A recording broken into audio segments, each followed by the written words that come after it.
नमस्कार साथियों, लाइब्रेरी ज्ञान पे आप सभी का फिर से एक बार स्वागत है। आज एक बहुत अच्छी खुशखबरी लेकर आया हूँ आप सभी के लिए। आज एक नया जो न्यूज़ है ये एनआईटी से रिलेटेड है। जितने भी लाइब्रेरी प्रोफेशनल्स हैं जिन्होंने अपना मास्टर कंप्लीट कर लिया है उनके लिए बहुत अच्छी बेहद शानदार खुशखबरी है। खुशखबरी ये है कि लाइब्रेरी ट्रेनिंग का पोस्ट निकला हुआ है। कहाँ पर? तो नेशनल इंस्टीट्यूट ऑफ टेक्नोलॉजी, जिसे एनआईटी कहते हैं। एनआईटी के सेंट्रल लाइब्रेरी के द्वारा एक नोटिफिकेशन जारी किया गया है जिसमें इनको ट्रेनिंग का 6 ट्रेनी पोस्ट चाहिए। ठीक है, 6 व्यक्ति चाहिए, 6 लाइब्रेरी ट्रेनी चाहिए। तो जितने भी लाइब्रेरी साइंस के बच्चे हैं जिन्होंने एमलिप कंप्लीट कर लिया है उनके लिए बहुत शानदार और सुनहरा अवसर है। मैं कुछ टर्म एंड कंडीशंस है ना और मिनिमम क्वालिफिकेशंस क्या है, क्या आपके स्टाइपेंड होंगे, पेमेंट जो बोल सकते हैं एक तरह से, है ना, वो क्या मिलेगा, कितना मिलेगा, कब तक का ये ट्रेनिंग करना है आपको, है ना, ये ट्रेनिंग का जो पोस्ट है कब तक आप ट्रेनिंग करेंगे एनआईटी पे, इन सब चीज़ों पर बहुत सारे प्रश्न चिन्ह लगे हुए हैं जिनका मैं आज आपको उत्तर बताऊंगा और बहुत अच्छे ढंग से बताऊंगा कि आपको स्टेप बाय स्टेप फॉर्म को कैसे भरना है, कैसे प्रोसेस करना है और कैसे फॉरवर्ड करना है, भेजना है। ठीक है, इन सब चीज़ों को जानने के बाद साफ सुथरा सुरक्षा सहित एकदम बहुत अच्छे ढंग से आपको क्या करना है, एप्लीकेशन फॉर्म को फिल करना है। फिल करने के बाद आपको एनआईटी के एड्रेस पे उसको भेजना है, रजिस्टर डाक के द्वारा, पोस्ट के द्वारा। ठीक है, इन सब चीज़ों का ध्यान आपको बेहद अच्छे से रखना है। तो चलिए शुरू करते हैं वीडियो को। वीडियो आज का बहुत अच्छा है, शानदार है। अगर जो बच्चे एनआईटी का फॉर्म डाले होंगे, डाल चुके होंगे या डालने वाले हैं या डाल रहे होंगे, वो बिल्कुल कमेंट करिएगा। अगर आपको एनआईटी का तैयारी करना है, एनआईटी ट्रेनी पोस्ट के लिए तैयारी करना है तो बिल्कुल कमेंट करिएगा। मैं अवश्य तैयारी कराऊंगा आप लोगों को। मुझे खुशी होगी कि लाइब्रेरी ज्ञान के बच्चे जो हैं वो एनआईटी पर ट्रेनिंग करेंगे। तो ये अच्छा न्यूज़ हो सकता है हमारे लिए अगर हम अच्छे से तैयारी करना चाहें। अगर आपको लगता है कि हाँ हमें एनआईटी की तैयारी करनी है, ट्रेनिंग की पोस्ट की तैयारी करनी है, तो कुछ वीडियोस मैं उस पर बनाऊंगा। अगर आप लोग का कमेंट अच्छा आता है कि हाँ हमें इस पोस्ट के लिए तैयारी करना है तो बिल्कुल मैं रेडी हूँ। आपको एग्ज़ाम से पहले मैं बता दूंगा वीडियोस बनाकर 2-3। ठीक है, और किसी के पास अगर इंटीमेशन आता है कि हाँ इस दिन एग्ज़ाम है, मुझे ज़रूर बताना ताकि एग्ज़ाम से पहले कुछ और आप लोगों के लिए खास चीज़ें बना दूँ। ठीक है, तो चलिए शुरू करते हैं। आप देख सकते हैं स्क्रीन पर आपको दिख रहा होगा national institute of technology central library, अर्थात ये एनआईटी का नोटिफिकेशन है ना। इनका एड्रेस दिया हुआ है। क्या नोटिफिकेशन है? एप्लीकेशन आर इनवाइटेड फॉर, किसके लिए इनवाइटेड है? लाइब्रेरी ट्रेनिंग के लिए पोस्ट इनवाइट है। ठीक है, किस सब्जेक्ट पर? तो लाइब्रेरी एंड इन्फॉर्मेशन साइंस। तो ये लाइब्रेरी साइंस के फील्ड के जितने भी स्टूडेंट्स हैं उनके लिए है। लेकिन एक चीज़ रह जाता है, क्या? मिनिमम क्वालिफिकेशन उसके पास क्या क्या मंगा है वो होना चाहिए। ठीक है, तो देखते हैं। पोस्ट का नाम है लाइब्रेरी ट्रेनी। ठीक है, passed master degree in library and information science. Past तो हर कोई है ना, मतलब ये कंट्री जो अभी पढ़ रहे होंगे, परसिविंग होंगे, उनका नहीं चलेगा। ठीक है, पास हो चुके होंगे उन्हीं का ही चलेगा, लाइब्रेरी साइंस में मास्टर डिग्री। ठीक है, और एक महत्वपूर्ण बात लिखी हुई है, इसको ध्यान में रखिएगा, बेहद इंपॉर्टेंट बात है कि फर्स्ट डिवीज़न से आपका मास्टर होना चाहिए। कौन से डिवीज़न से? फर्स्ट डिवीज़न से, है ना। अर्थात 60% से ऊपर आपके पास होना चाहिए, तभी आपकी लाइब्रेरी ट्रेनिंग का फॉर्म भर सकते हैं। तो ये चीज़ें बहुत इंपॉर्टेंट है और महत्वपूर्ण है ना। अगर आपका 59% है और आप भरते हैं तो नॉट एलिजिबल होंगे, आप शॉर्ट लिस्टेड होंगे ही नहीं। ठीक है ना, इन बातों का विशेष ध्यान रखिएगा। कारण है कि हम मास्टर कंप्लीट है और डाल देते हैं, ऐसा सोचेंगे तो गड़बड़ है भाई, क्योंकि यहाँ पर ये मिनिमम क्वालिफिकेशन दिया है। ऐसा कहीं पर नहीं बोला है कि आपका 10th में फर्स्ट डिवीज़न होना चाहिए, 12th में फर्स्ट डिवीज़न होना चाहिए, और जो भी क्लास पढ़े हैं आप, ग्रेजुएशन, मास्टर, बैचलर, इसमें फर्स्ट डिवीज़न होना चाहिए, कहीं पर नहीं लिखा है। बी.लिब में भी फर्स्ट डिवीज़न होना चाहिए, यहाँ भी कहीं नहीं लिखा है। लेकिन मास्टर डिग्री जो है आपका लाइब्रेरी साइंस का, master of library and information science, जिसे एमलिस कहते हैं, वो फर्स्ट डिवीज़न पे होना चाहिए। ठीक है, ये बहुत इंपॉर्टेंट है, इसको याद रखिएगा। अगर आपके पास 60% से ऊपर है या 60% करेक्ट है तो आप फॉर्म फिल कर सकते हैं। दूसरी चीज़ है ना, दूसरी चीज़ क्या है? Candidate with knowledge on computer and automation software will be preferred. अर्थात आपके पास अगर PGDCA है, कंप्यूटर नॉलेज है, बिल्कुल उसका सर्टिफिकेट अटैच करिएगा, हो सकता है आपको प्रेफरेंस मिल जाए। और है ना, और अगर आपने कहीं ऑटोमेशंस की ट्रेनिंग किया होगा, जैसे software for universities library, SOUL, Koha और बहुत सारे डिजिटल ऑटोमेशन सॉफ्टवेयर हैं, लाइब्रेरी ऑटोमेशन सॉफ्टवेयर हैं, अगर उनका आप ट्रेनिंग किए होगे तो बिल्कुल ट्रेनिंग का सर्टिफिकेट अटैच कर देना, ताकि प्रेफरेंस मिल जाए आपको, आप अच्छे से शॉर्ट लिस्टेड हो जाएँ और आगे आपको बेनिफिट मिले। ठीक है, रही बात तीसरी चीज़, नंबर ऑफ पोस्ट, है ना, कितने पोस्ट हैं? जो ट्रेनिंग का पोस्ट निकला है उसमें कितने पोस्ट हैं? तो देखिए हम अक्सर देखते हैं ट्रेनी का 1 से 2, 2 से 3 ही पोस्ट निकलता है मैक्सिमम, मैंने जो देखा है। यहाँ पर आपका सबसे अच्छा है 6 पोस्ट निकला हुआ है ना। अर्थात ये कुल 6 स्टूडेंट्स को रखेंगे, टोटल 6 स्टूडेंट्स को रखेंगे। अब स्टूडेंट को रखेंगे, ठीक है, अच्छी बात है। उनको सैलरी स्टाइपेंड है ना, सैलरी नहीं बोलना चाहिए, स्टाइपेंड कितना मिलेगा ये सबके मन में दुविधा रहता है। तो आपको कहीं भी ट्रेनिंग करो, बहुत अच्छी अच्छी जगह है, सब में बहुत पैसों का ही दिक्कत होता है। कहीं आपको मिलेगा 12,000, 13,000, 15,000, प्राइवेट जाएंगे तो ऐसे ही मिलता है ना। लेकिन यहाँ पर सबसे अच्छी बात है आप 25,000 है ना, 25,000 रुपये आपको पर मंथ मिलेंगे। कब कितने मिलेंगे? 25,000 रुपये पर मंथ मिलेंगे, ठीक है। तो ये भी बहुत अच्छी धनराशि है ना। इतनी अच्छी धनराशि आप NIT से ट्रेनिंग कर कर कमा लेंगे, आपको कौन बनेगा करोड़पति में जाने की ज़रूरत नहीं है ना। तो चलिए और आगे बताता हूँ आपको, है ना। ये ड्यूरेशन जो है कोर्स का, सॉरी ट्रेनिंग का, ये क्या है 1 ईयर का है। आप 1 ईयर फिक्स हो जाएंगे वहाँ बढ़िया से। आपको वो नॉलेज मिलेगा, बहुत एक्स्ट्रा नॉलेज मिलेगा जो आपको और नॉर्मल लाइब्रेरीज पे नहीं मिल सकती, ठीक है। इतनी सारी चीज़ों को याद रखिएगा। सबसे पहला पोस्ट है जो हमारा वो लाइब्रेरी ट्रेनिंग का है। मास्टर डिग्री फर्स्ट डिवीजन से होना चाहिए। आपके पास कंप्यूटर नॉलेज होना चाहिए, कंप्यूटर नॉलेज का सर्टिफिकेट है तो बहुत अच्छी बात है। ऑटोमेशन सॉफ्टवेयर स्किल होना चाहिए, अगर थोड़ा बहुत जानते हैं, ठीक है। पोस्ट कितना है? तो 6 पोस्ट है। स्टाइपेंड कितना दे रहा है? 25,000 रुपये पर मंथ देगा। कोर्स ट्रेनिंग का ड्यूरेशन क्या है? तो 1 ईयर का, ठीक है। आप जो ट्रेनिंग करेंगे उसका ड्यूरेशन 1 ईयर का है। अब सबसे बड़ा फैक्टर होता है एज फैक्टर, है ना। आपकी आयु कितनी है और आप कितने आयु वाले ये फॉर्म भर सकते हैं। तो जिनकी उम्र है ना 30 वर्ष, केवल 30 वर्ष तक ही भर सकते हैं। जिनकी आयु 30 वर्ष है वो भर सकते हैं। लेकिन कैसा है ना, last date of application, form भरने की अंतिम तिथि तक अगर आपका एज 30 साल है तभी भर सकते हैं। एक भी दिन ऊपर होता है तो नहीं भर सकते हैं, आपका फॉर्म जो है अपने आप रिजेक्ट हो जाएगा, ठीक है। आगे देखते हैं important date, last date of receiving application कब है? लास्ट डेट तो 23 सितंबर है ना, 23 सितंबर 2024, 23 सितंबर 2024 आखिरी दिन है ये फॉर्म को भेजने का, है ना। लेकिन आपको मैं सलाह देना चाहूँगा, आज मेरा वीडियो देख रहे हैं, कल आप सुबह फॉर्म प्रिंट कीजिए, पोस्ट ऑफिस खुला रहेगा। अगर छुट्टी है तो मंडे को तुरंत फॉरवर्ड कर दीजिए, ठीक है, ताकि आपका सही समय पे पोस्ट जो है वो पहुंच जाए रायपुर तक, है ना। और जो भी मेरा वीडियो रायपुर वासी देख रहे होंगे, बिल्कुल अवश्य फॉर्म भरिए आप लोग, है ना। अच्छी बात है, घर के पास में आपको 25,000 कहीं नहीं मिलने वाला है। स्टाइपेंड के रूप में आपको 25,000 देगा, प्लस आप अच्छी ट्रेनिंग कर पाएंगे, ठीक है। Date of return examination and interview will be intimated to short listed candidates through email only, ठीक है।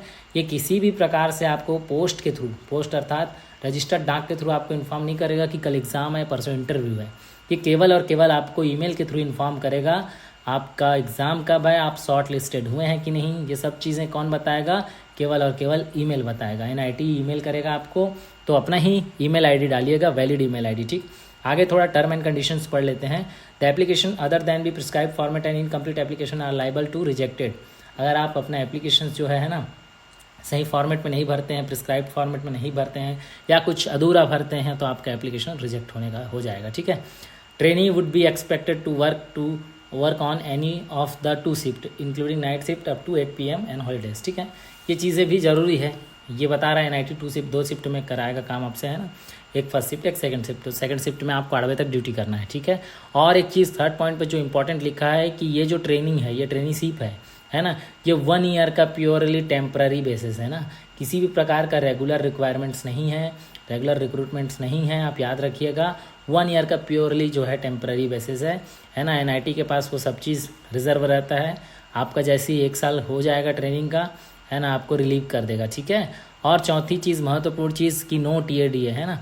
आपको किसी भी प्रकार का TADA नहीं देगा, आप एग्ज़ाम देने जाएंगे तो और इंटरव्यू देने जाएंगे तो, ठीक है। इन चीज़ों को ध्यान रखिएगा। किसी भी प्रकार का TA और DA नहीं प्रोवाइड करेगा NIT आपको अपने खर्चे से रिटर्न टेस्ट देने जाना है, इंटरव्यू देने जाना है, ठीक है। कैंडिडेट फुलफिलिंग द अबव, ये जो इंस्ट्रक्शन है ये पढ़ लीजिएगा आप, है ना। आपके एप्लीकेशन सही फॉर्मेट में होना चाहिए, आपका फ़ोटो भी उसमें सही हो।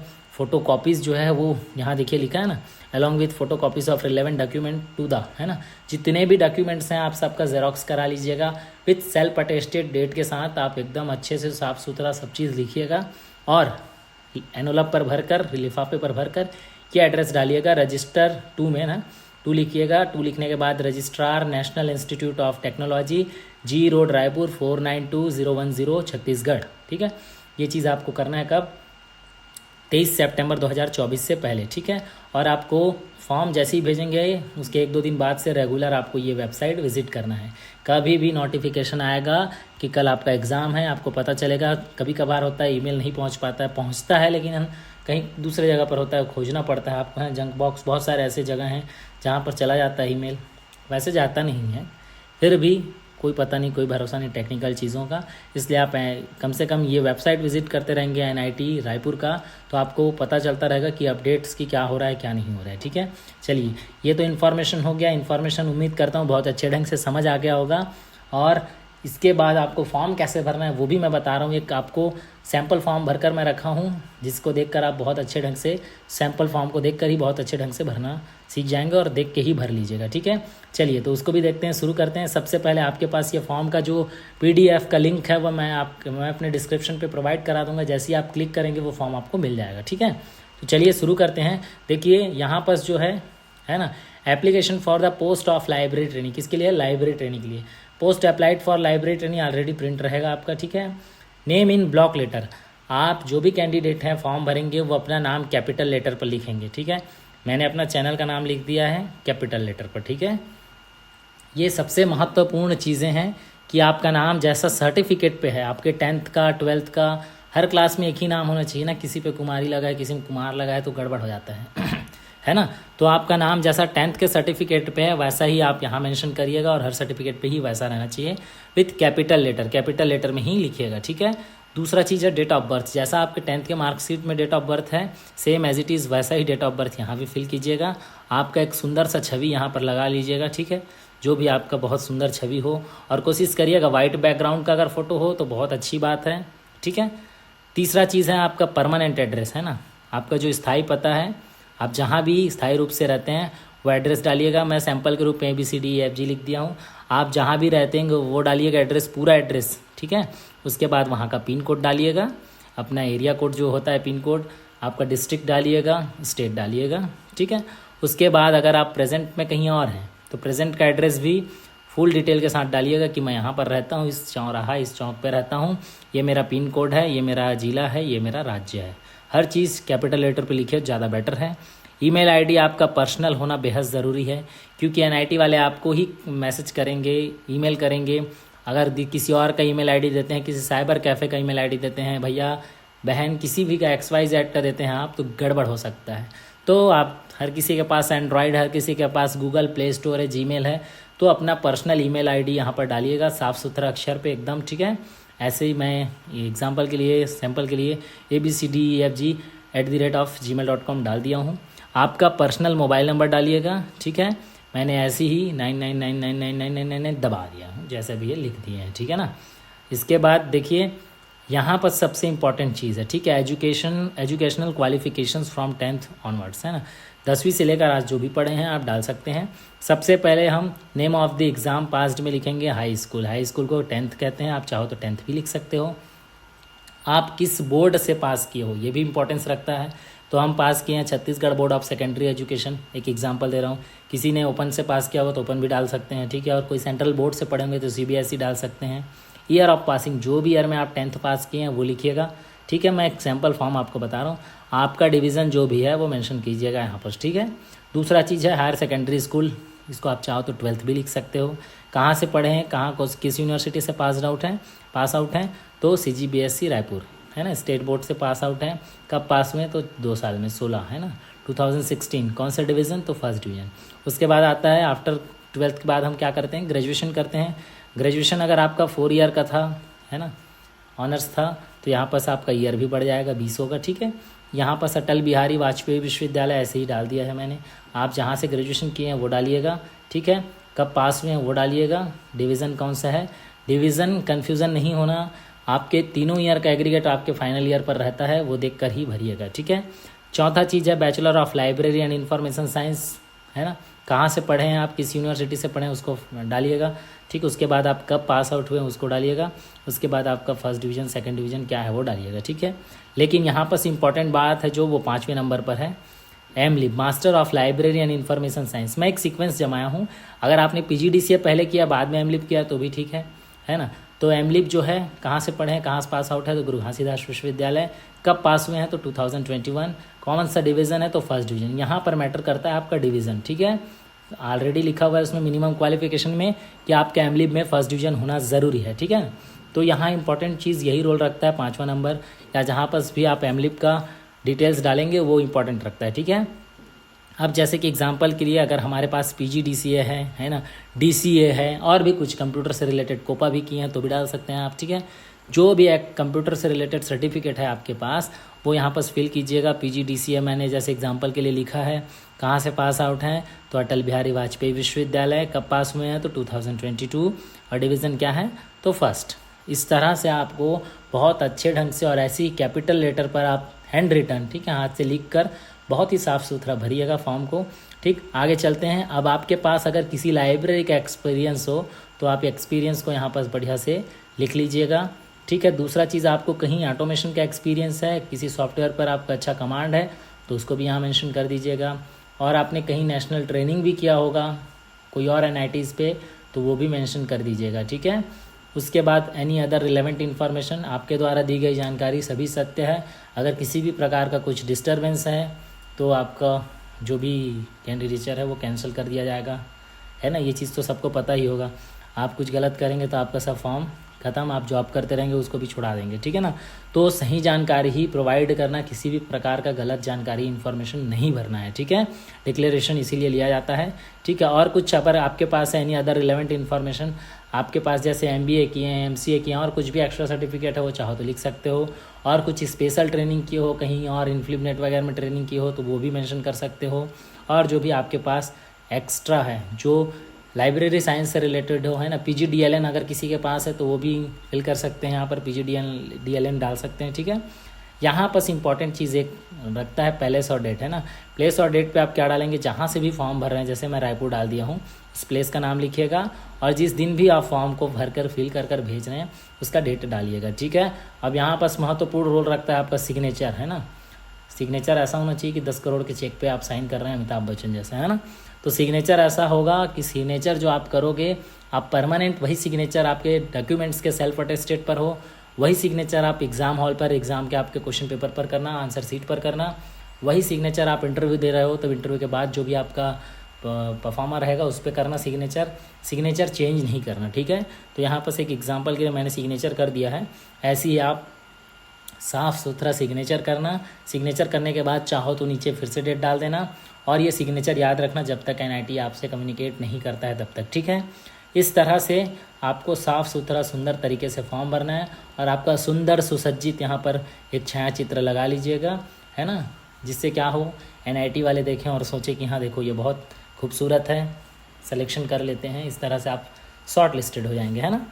ऐसा नहीं है, आपको जो मिनिमम क्वालिफ़िकेशन दिया गया है वो सब फिल कर दीजिएगा। बहुत अच्छे साफ़ सुथरे ढंग से आप फॉर्म को फिल करिएगा, किसी भी प्रकार की गलती और किसी भी प्रकार की गलत जानकारी नहीं भरिएगा, ठीक है। इस तरह से मैंने आपको NIT के बारे में बहुत अच्छे ढंग से समझा दिया है।